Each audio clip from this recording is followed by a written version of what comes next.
anybody out there? Hey, how are you, sir? Hello. Hey, good. All right. So we have one more example problem from chapter 1. All right, and so we finished this one. So we're on to 1.40.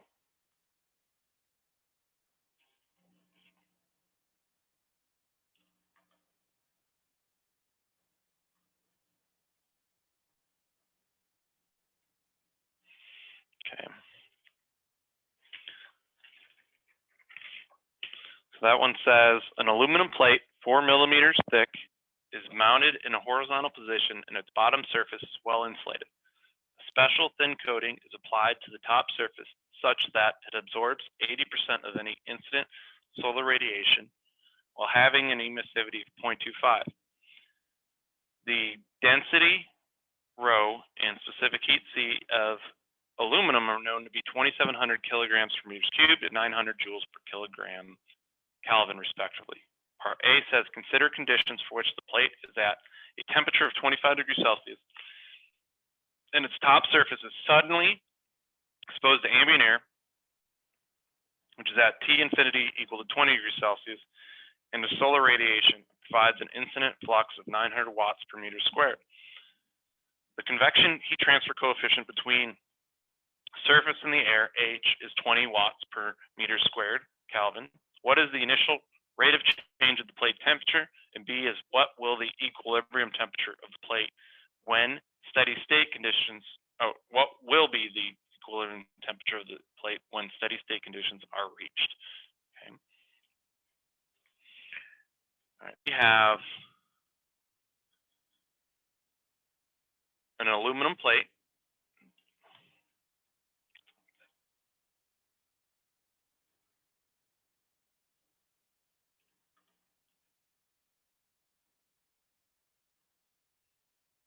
Okay, it's well insulated on the bottom, so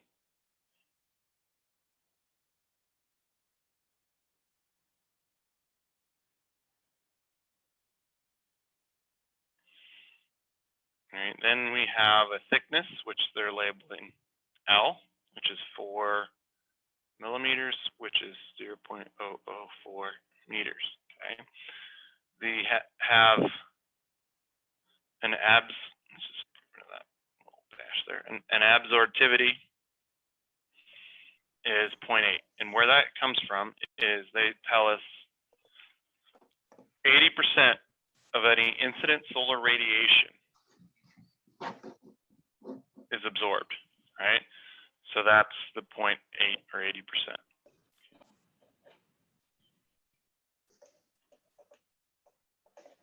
Your question? Right. Then we have the emissivity is 0.25. Okay, so both of those talk about that the thin coating, right, on the top surface. So this is the top surface, right?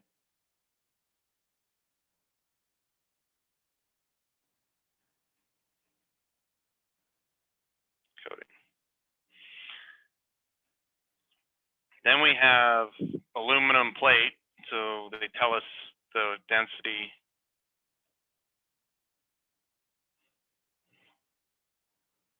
and the specific heat, but both of those can be found in the back of the book. You'd have to assume this type of aluminum, but you should be able to find any of those. They're just making it nice for us to move along in the problem. They tell us an initial, so now it's partially givens that are in part A.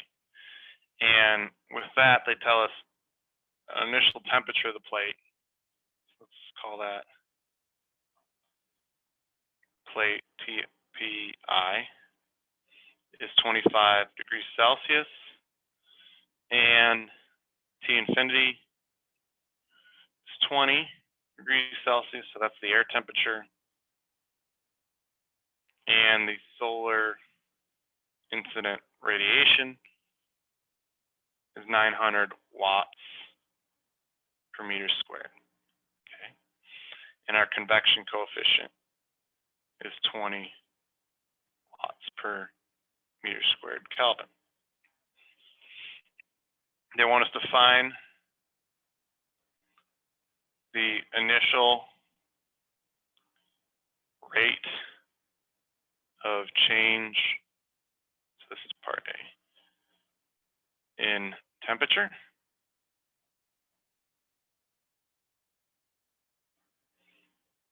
So that would be T, T. And then part B is the temperatures of the plate at steady state.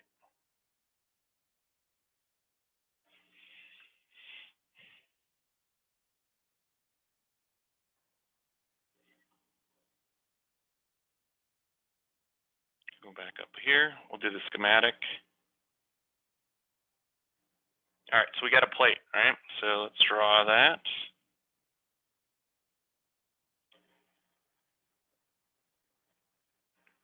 First off, they tell us it's well insulated on the bottom, so we'll put that there.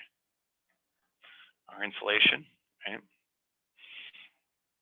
They have a length.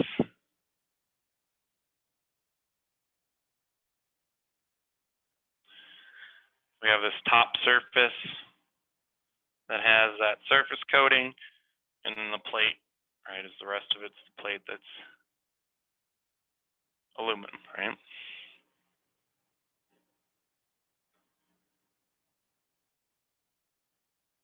So that's our plate, right? Temperature.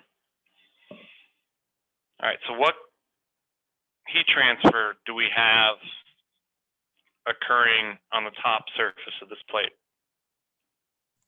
Convection, radiation. So we have convection.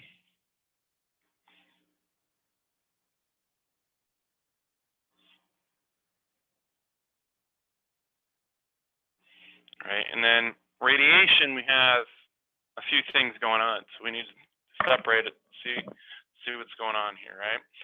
So we have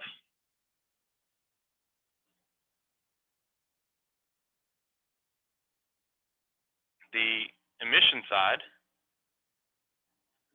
Okay, so that the plate just is at a temperature it's emitting, okay? And it's emitting radiation. We have this given here of this solar that's incident upon our surface. So that means we have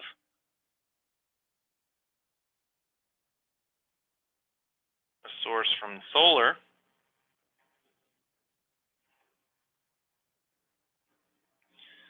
And then the last one that we're going to end up neglecting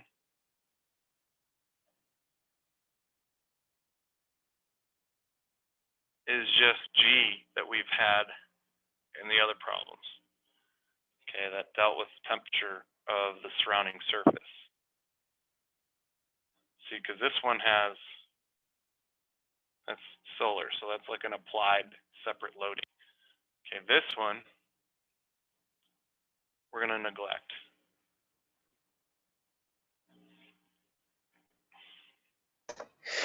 Can you give us an example of what that G could be in another situation? Which the example of neglected one. the neglecting? Yep. All right, so with that one, of why I'm neglecting, so, and we'll talk about this as I go through when we do our problem, but we're going to neglect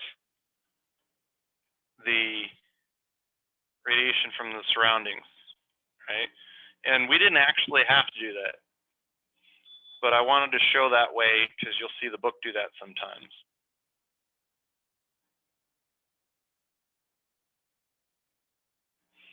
So the one thing is we don't know what the surroundings temperature is, okay? So we have a air temperature, that's the air. All right, we have the air right here. But if you remember from the last problem we did in with the person, we were talking about this is the air temperature here, and then we had the wall temperature, right? So it was a wall that the radiation of the person is dealing with. Person's emitting, but then the wall is where the radiation is coming from to the person. Okay, so in this flat plate occurrence right here, we don't have a wall on this other side, right? So we don't have like a wall over here of the surroundings. Okay, so one assumption we could have done, and you'll see this sometimes, and all these are kind of correct, is we could have assumed like the surroundings are at T infinity, okay?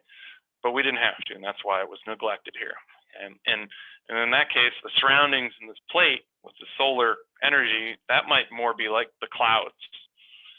Surroundings are more now the clouds that are the ones emitting this radiation. Okay, it's not the air right next to the plate.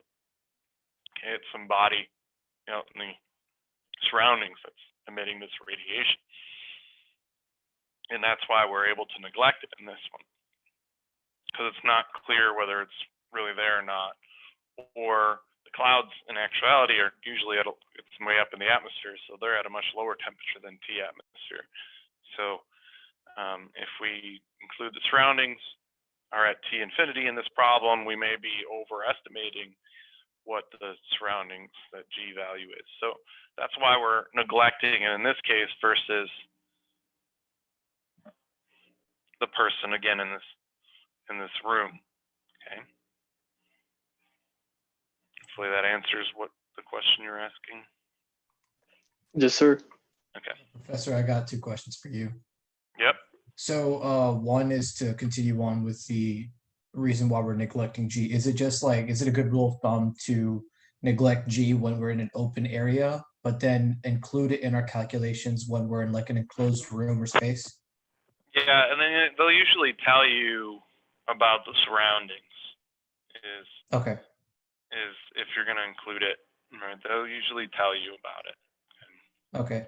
And my second question has to do more with conduction. So I know in this question, we're not given the conduction coefficient, in which case we don't have to really worry about it. But could there be a potential question where we have to worry about conduction because the plate is insulated on one side?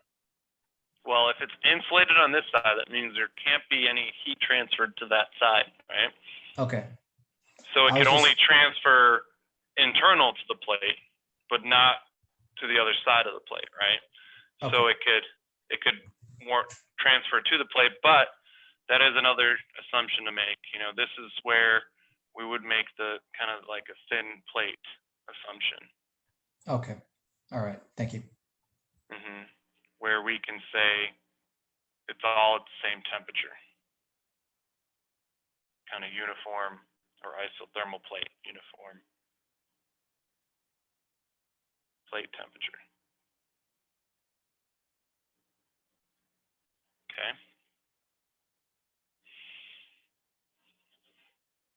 I mean, the other thing, going back to that neglection, I would, if you included it and still had it as T infinity, I would, and you did that for a problem for me, let's say on an exam, I would have it as being correct. So you would just have to make sure you have your assumption there correctly, and you're not just doing it willy-nilly.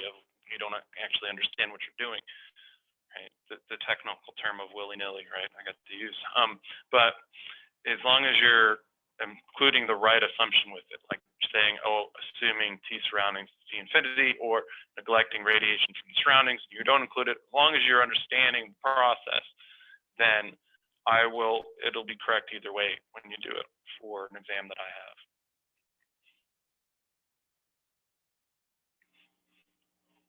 All right, so we are there, and we have, we could also be more specific and have, no, it's adiabatic on the bottom surface, but it's already kind of have that with the well insulated. All right, so analysis, where do we start?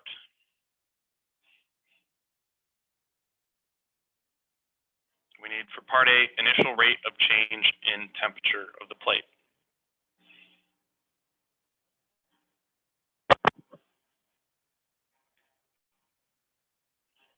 So start off with conservation of energy then.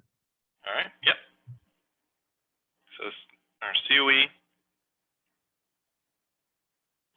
in the form we have in heat transfer.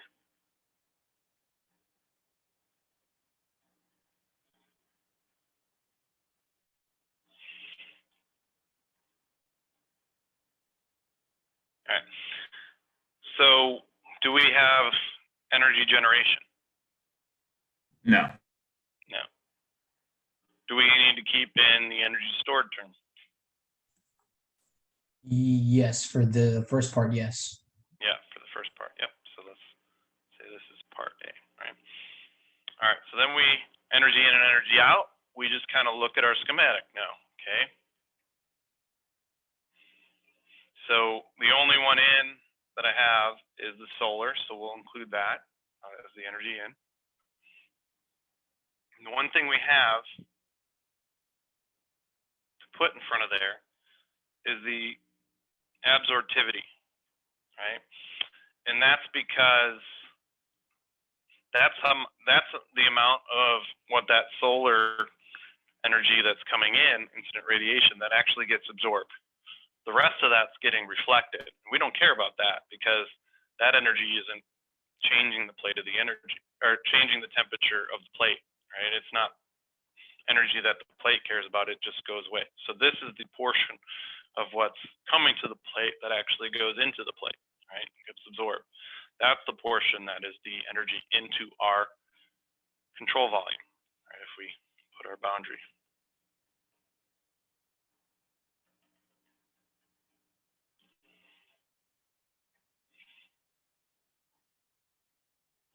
Now out, we have convection and the emission that's coming off of any surface. In this case, this is the plate.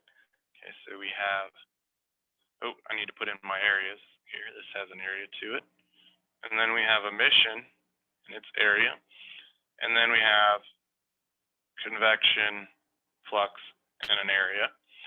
And that's everything we're including because we're not including the incident radiation G that we neglected from the surroundings. And then we simplify our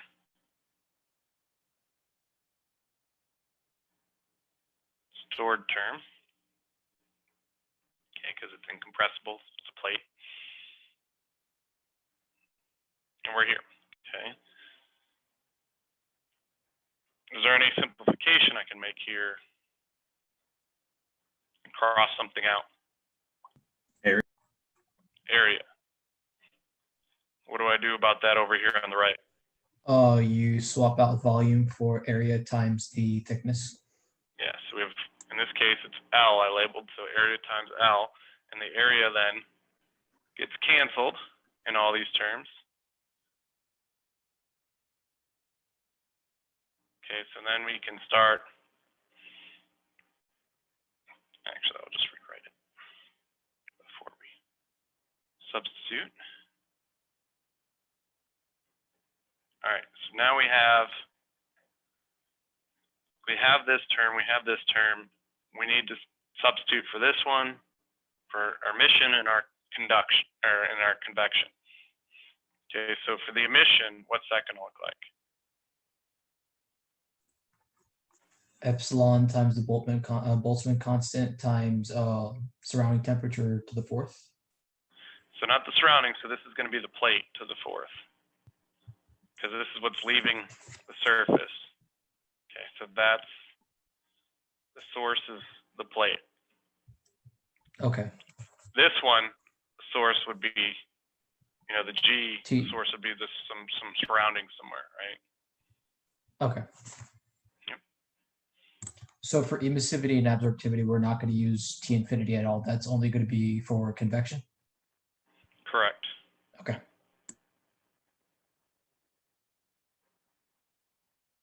And then we have Newton's law of cooling, right? And this is, we have minus, and because we said it was coming off of our plate, right?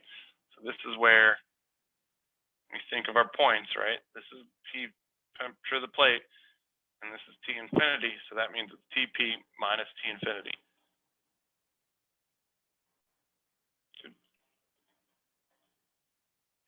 So that tells us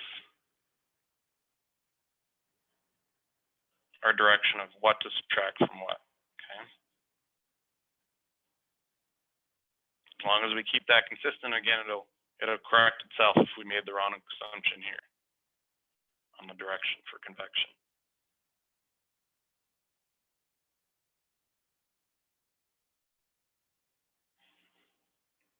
Do you need the thickness in that part? Oh, thank you. Yeah, I missed it on the last step too.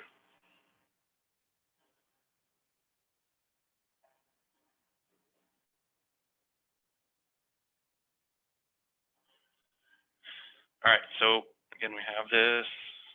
Emissivity was given of that surface. Decimal just a constant. We have the initial plate temperature. Okay, convection coefficient, T infinity, C, rho, L, and then the only thing we're trying to solve for, dt, right? For part A.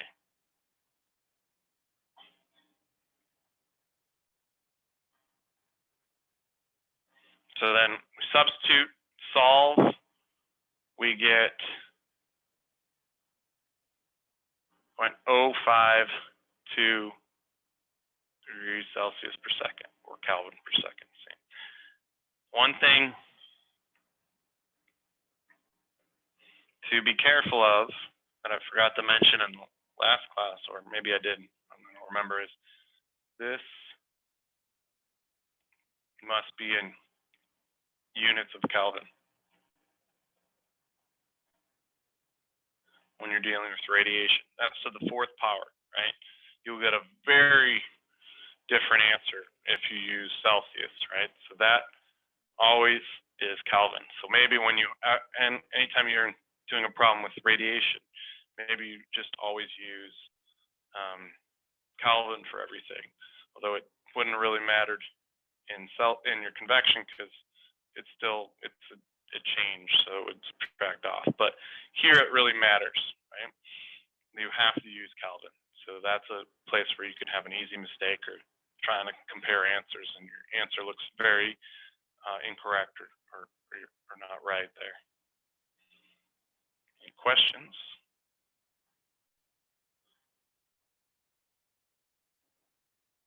On the emissivity part, were we given sigma? Is that a sigma? This one? Yeah, this Stefan Boltzmann's constant's always Gotcha. is always the same value, and it should be listed in the back of your book or front of your book. Yeah, I gotcha. Yep. All right. So then part B is the temperature of the plate at steady state, right? So what do we do here? We set DE storage DT to 0. Yeah, so that just ends up making energy in equal to energy out, and we don't have any energy generated in this problem, right? So our equation simplifies then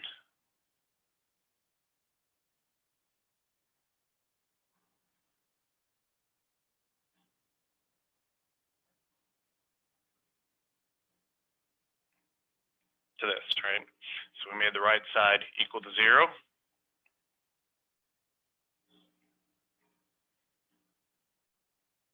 And our unknown now is the temperature of the plate. So we get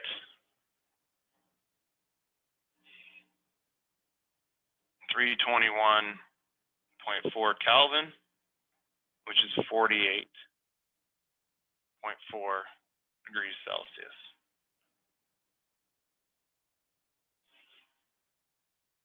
Any questions on that?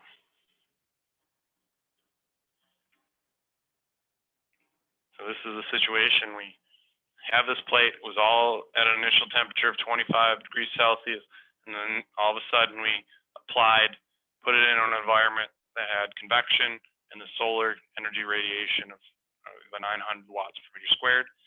And initially it had that rate of change, and then we left it alone for a while. It got to its steady state temperature of 48.4 degrees Celsius.